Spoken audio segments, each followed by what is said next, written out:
Technology plays an important role in patient healthcare, so medical devices have to be safe and regulated before they're used. Elemed provide highly skilled professionals to help organisations meet regulatory and compliance requirements so patients can have access to effective devices.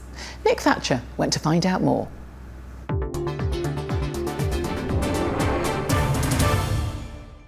Innovation in medical technology has the potential to improve and extend lives, and devices like this clinical chemistry analyzer, which can process thousands of samples an hour, are designed not just to perform reliably and consistently, but also to meet strict safety and compliance standards.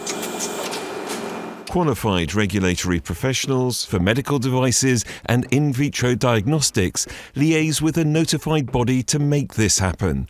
But across the sector, there's not enough of them. I would probably describe it as the single biggest challenge that the IVD industry faces today. Technology has changed rather rapidly in the last 20 years, and of course the regulations have had to move to keep up with those developments. Unfortunately, the number of people moving into this field has not kept pace with those developments, and so, to put it simply, that there are more jobs than there are people. For a large industry player such as Beckman Coulter, we need to be absolutely the best at attracting what little talent there is in the market today. Hello, this is Elemed. Eleanor speaking. How can I help?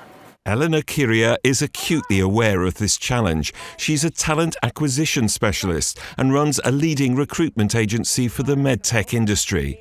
She works with manufacturers, notified bodies and consultancies, and told me that new EU regulations coming into force have only increased the pressure on employers to take this talent shortage more seriously. There are two regulations that are hot topics right now. That's the MDR, the medical device regulation, and the IVDR, the in vitro diagnostic regulation. They came into force in 2017, but the two dates really that we need to consider are May 2020, which is the date that the MDR is actually applicable, and the date of application for IVDR is May 2022. We're currently in a transition period.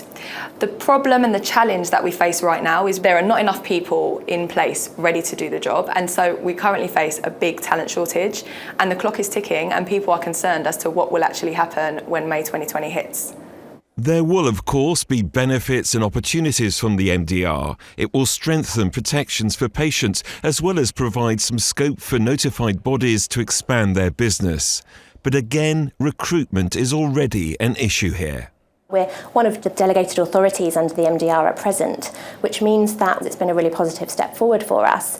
But there's also lots of challenges from a recruitment perspective, as finding that suitable talent has become much more of a challenge. It's a very narrow field in the medical industry generally, and what we're finding with the MDR and the increased regulation around the technical competence that these individuals need to hold, that pool is becoming much smaller. Technology has changed completely the game. And technology has also changed the way that we have to do recruitment. For Eleanor Kiria, it's not just about how you find the right applicant, it's also about how you attract them. The internet has made everyone much more visible online, and so it's easier to actually find people but much harder to attract them. And that's where we're a bit different from others, in the sense that we really create a strong brand that's synonymous with experts in the industry, so that when we are speaking to candidates about opportunities, they really know that we understand what they're looking for, and the opportunities that we bring are second to none. Across the industry, there's a real push to encourage more people into the profession at entry level. And the Professional Association for those working in healthcare regulatory affairs promotes training, education and accreditation to support its members to develop their careers. It's a wonderful profession. It's a profession that allows you to use your scientific skills, but then so many other skills that you may have acquired. I think it's a profession where you're interacting with lots of interesting people, you're on the cutting edge of technology, and at the end of the day, you're delivering something you can see a clear endpoint that has benefits for the wider population.